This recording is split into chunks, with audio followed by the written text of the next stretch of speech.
Kate from Wild Tales Of. If you're new here on YouTube and on my blog, wildtalesof.com, I share about family travel and outdoor adventure. But today we're actually inside. We're not outside and we're not traveling. But Georgia and I were just about to make a cake, and I thought it would be fun to share this cake. We don't do a lot of baking around here. Well, that's not true. Actually, we don't share a lot of baking, but because this recipe was inspired by our garden, which is an outdoor adventure, we thought it would be fun to share. And you might be having the same problem as we are. We have a bunch, or had a bunch, of green tomatoes on our hands. We just cleared out the garden yesterday of the tomatoes and a few other plants that were lingering around from summer, because in September in Seattle we will have some warmer temperatures, so we kind of let the tomatoes continue on ripening. So we did get a lot of tomatoes out of the garden even in September and even into October, but now we also are left with a bunch of green ones. And so I was just doing a little searching around and I found a cake recipe for what is it? Let me get it right. It's a spiced green tomato bundt cake, and it is from the website My Diverse Kitchen, and I'll share the link below in case you're interested in making this. And we'll share our process making this, and then we will let you know what we think of the taste, because I am super curious to see how it tastes, how a tomato cake will be. And I think the guys must be healthy. Maybe. And I think the guys, especially Slade, is a little skeptical about how this is going to turn out. So we'll let you know what we think and what they think. Oh, and since we were talking about the tomatoes from the garden, I thought maybe if we have time, after putting together this cake, we might go outside and show you our yard garden all cleaned up, and then what we are growing kind of here in the fall, or hoping to grow. So stay tuned and let's make a cake.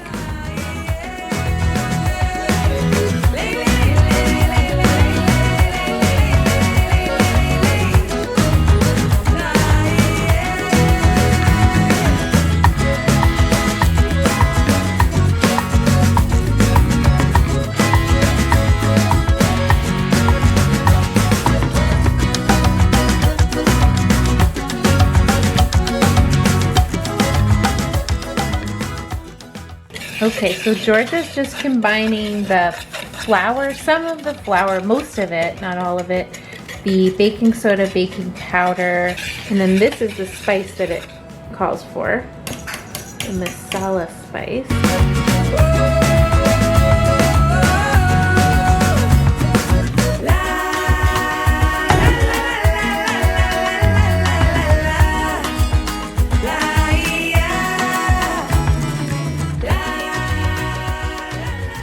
All right, the next step is to take our green tomatoes and our raisins, and we also threw in some craisins. So raisins and cranberries and the rest of the flour, and to mix that up. Okay, here's what it looks like now. All right, George is adding our tomatoes and raisins into the batter, and we're gonna fold that in gently. So we've combined everything, and I was a little bit concerned about the batter. I think you kind of saw, here I'll show you, that it's quite thick, right, Georgia? Mm-hmm. You don't put a lot of, Georgia was even saying, you don't put a lot of liquid in there, just the egg and the butter. But I went ahead and was reading through the comments on the recipe just to kind of see if anyone else mentioned that, and sure enough, someone did, and the author of the recipe said that that will be the case, that that's normal, and that she said it just cooks up really well. So we're just going to add it to our Bundt pan, and we'll let you know how it goes. Okay, here's what it looks like. We tried to make it really even all around. It's really odd though to not have it kind of just fall into the pan, but I think there's going to be a lot of moisture in the tomatoes. You can see them popping through there. On top. Mm-hmm. Don't touch the sides. Good job. Right in the middle. Okay, 50 minutes. Huh? And You then make a 50. There you go. Start. There it goes. clean up. So, yes, Georgia just said we're gonna clean up, and then Here if I we am. have, there she is. We're gonna clean up, and then if we have time, we're going to go out into the garden and show you what's going on in there. I have to say that while we were cleaning up, and this is kind of cooking up, and then I'm just like cleaning the stuff that the batter was in, it smells really good, and it's like perfect kind of a thing for the fall. I guess you do have green tomatoes in the fall, and then those spices, it kind of reminds me of a chai latte or chai tea. So if you are a fan of chai, then I think that you would really like this cake. Are you a fan of chai? No. Are you a fan of chai? I am. Should we go outside? Yeah. Okay, let's go.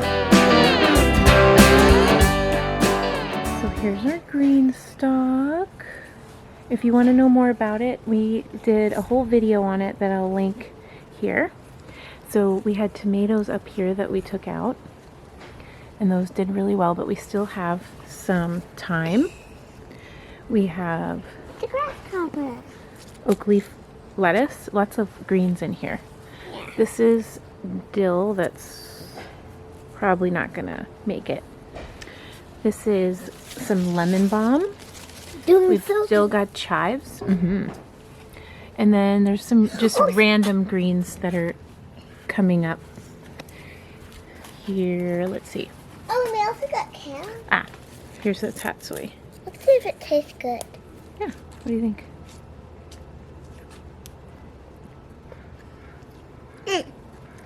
All right. This is a nasturtium that's even doing well. We'll see how long that lasts.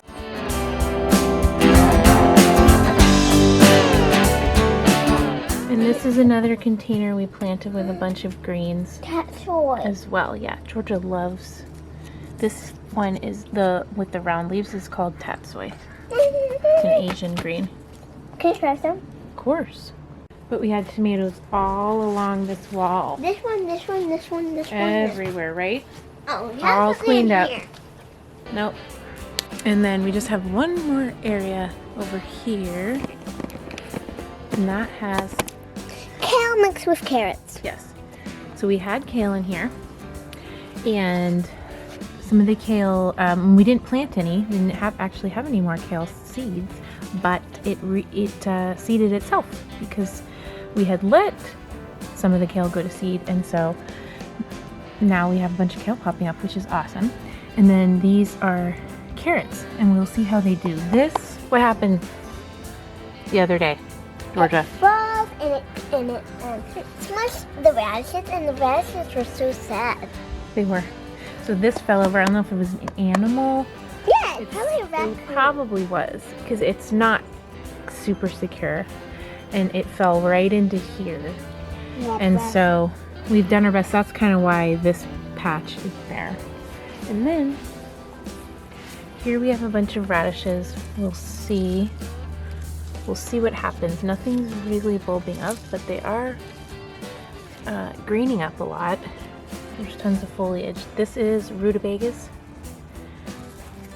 And I thinned them out a ton yesterday.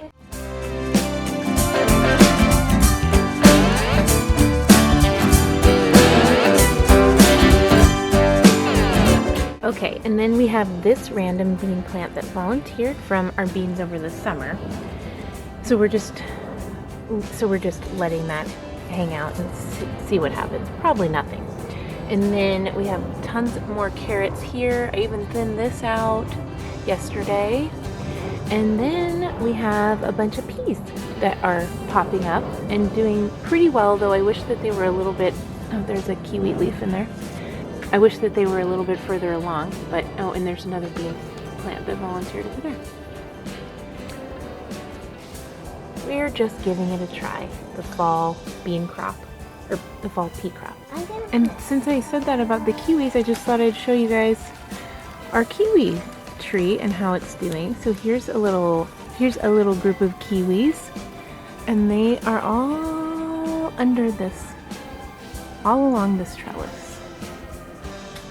See if you can find, there's some more.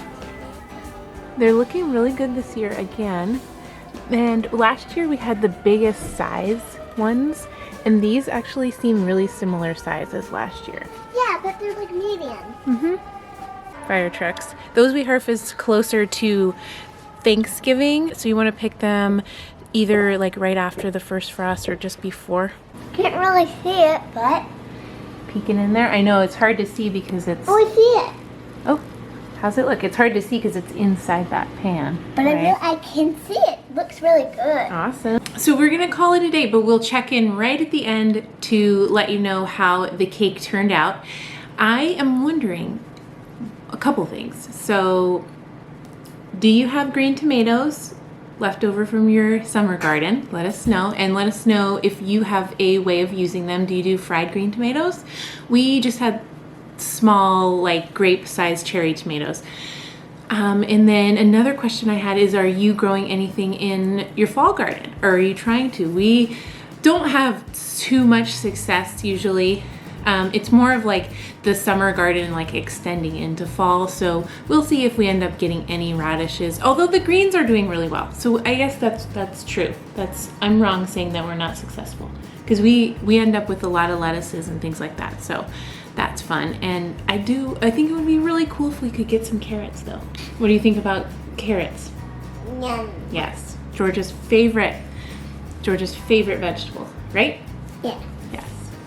And So tell us what you're growing down in the comments below. And again, we'll let you know how the cake goes, but in the meantime, make sure to give this video a thumbs up if you enjoyed, and we would love to have you subscribe. So come along and subscribe to our channel, and you can join us for all of our outdoor and travel adventures.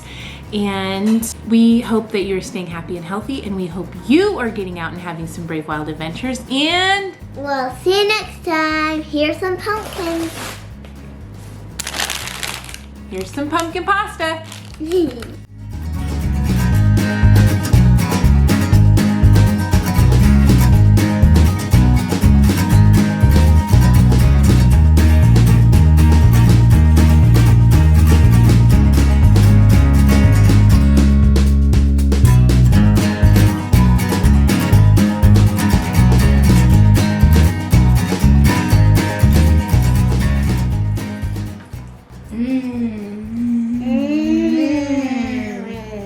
Really?